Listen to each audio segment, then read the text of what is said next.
We will comply with the law in all matters. Will you commit to provide this committee with your list of entities that you recommend be designated as domestic terrorist organizations? Of organizations that you have recommended be designated as domestic. And Bondi's like, I can't do that. I'm not going to do that. Here, play this clip. Will you commit to providing this committee with any list of organizations that you have recommended be designated as domestic terrorist organizations?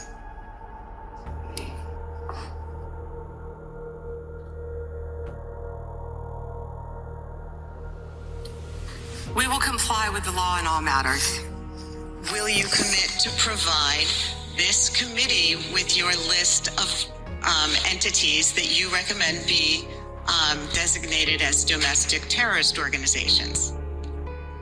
I'm not going to commit to anything to you because you won't let me answer questions. Okay, well then we do understand that your current position is that you have a secret list of people or groups that you are accusing of domestic terrorism, but you won't share it with Congress. And I'd remind you that when the U.S. government designates an entity as a foreign terrorist organization, it must report that to Congress and to the entity, because the government can make a mistake and the entity has the opportunity to contest it. So your position seems to be that if you falsely designate an American or an American organization as a terrorist group, there's nothing they can do about it.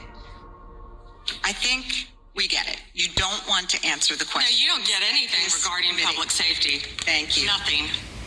Thank you for the insult. It's clear you didn't come to Congress prepared to answer questions that the American people have every right to have answered, but More from Scanlon right here. Let's play it. On September 25th, President Trump signed a memorandum known as NSPM 7, purporting to address domestic terrorism. But Americans across the political spectrum were immediately alarmed by the memo's blurring of the line between unlawful conduct and constitutionally protected speech and activity, as well as its call to investigate, prosecute, and dismantle groups that the president and Stephen Miller described without evidence as, quote, an organized campaign of radical left terrorism. Now, counterterrorism experts were further alarmed by the administration's singular focus on left-wing extremism, combined with the sudden deletion from the DOJ website of decades of research and law enforcement analysis, which had concluded that right-wing extremism poses the greatest terrorism threat to Americans. The president's memo broadly and vaguely links violent conduct to ideologies, and it targeted specifically anti-American, anti-Christian, and anti-capitalist beliefs, as well as, quote, hostility to so-called traditional American views on family, religion, and morality, end quote.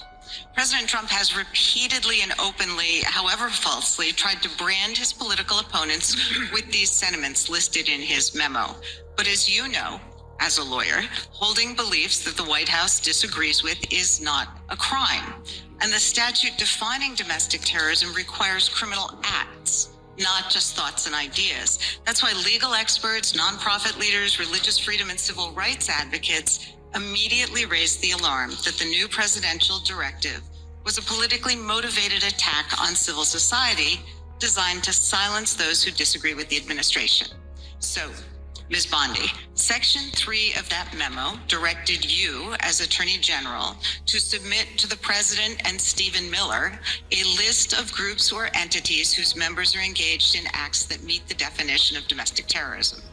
And then on December 4th, you directed the FBI to work with a variety of law enforcement entities to compile a list of groups and entities engaged in such acts by January 3rd, 2026, and to update that report every 30 days thereafter. So can we assume that you or persons under your direction at the Department of Justice have prepared that list of groups or entities who are designated as domestic terrorist organizations? And I just remind you, that's a yes or no question. Did you Well, I'm prepare not the going to list? answer it yes or no, but what I will say is I know Antifa is part of that. Okay. I will talk to you about I'm that. reclaiming And on my time. February I 5th, asked you 2025, whether you an prepared Antifa member a was list. arrested in Minneapolis I'm federal court reclaiming for my cyber time. stalking. Did you they have ask a question a list? and don't want an answer. The answer is yes or no. Time belongs to the gentleman from Pennsylvania. Gentleman can proceed. Okay.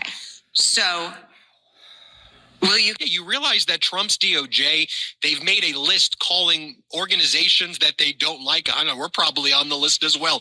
Domestic terrorists, okay? That's what's going on, and great questioning by Scanlon.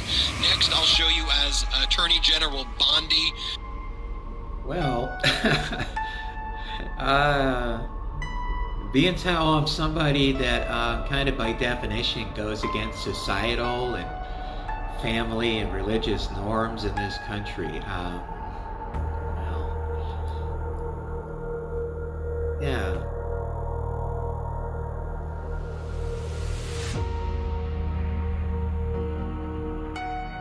Guess what? Today I'm the one feeling uncomfortable.